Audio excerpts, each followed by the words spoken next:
Alright, the authentication mode, we're going to use mixed mode. What that allows is you can log in using Active Directory as an administrator, or you can log into a SQL Server local account that you would actually create within SQL Server. We want to use both, so I'm going to use mixed mode. The reason I'm using mixed mode is there are particular instances that sometimes it works well to have an account local to SQL Server. For example, if you're doing a particular job or something like that. The other option is if you're using strictly Active Directory or Windows authentication, then it kind of goes back to having our service accounts. It's a little bit more reliable in terms of security and a little bit more manageable. So maybe in a large environment you may not do mixed mode, but for a development environment it works really well. I'm also going to add the current user. I'm a local administrator, or excuse me, I'm a domain administrator. I'm also going to add a user account that I created for myself. Great. I'm going to give the SQL Server Administrator a local account, which is called the SA account. I'm going to give that a password as well. Certainly be sure to document that. Data directories. This is for a larger environment. Say, for example, you want to separate your temp tables compared to your database tables. And if you have a SAN, you have different areas where you can do some load balancing.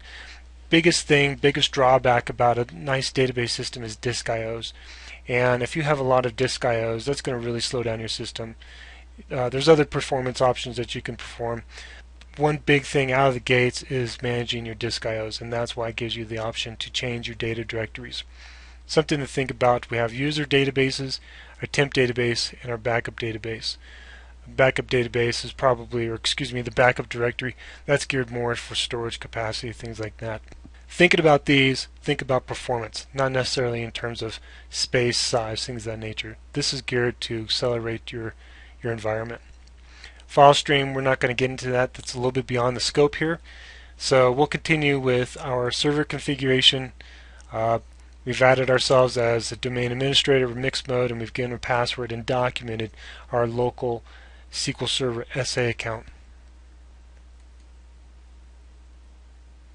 This is for analysis services. All we want to do here is just add a couple of administrators, so that way we enable access to it.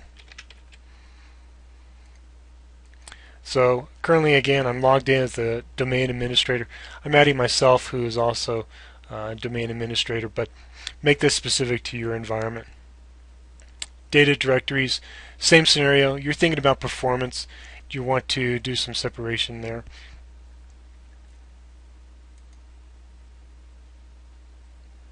Reporting services. The easiest thing to do is, if you're not familiar with reporting services, is do the install and configure. If you do the install only, you can go to the reporting services configuration manager, I believe is the term for it. You can actually step through configure reporting services manually. But again, the easiest thing to do, and we're going to go ahead and do that now, is install and configure reporting services and go with the default settings. Alright, another check. SQL Server loves doing checks. All those pass, so let's move on.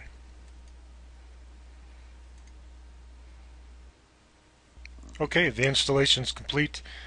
Now we've got to give it a reboot, and we'll be right back.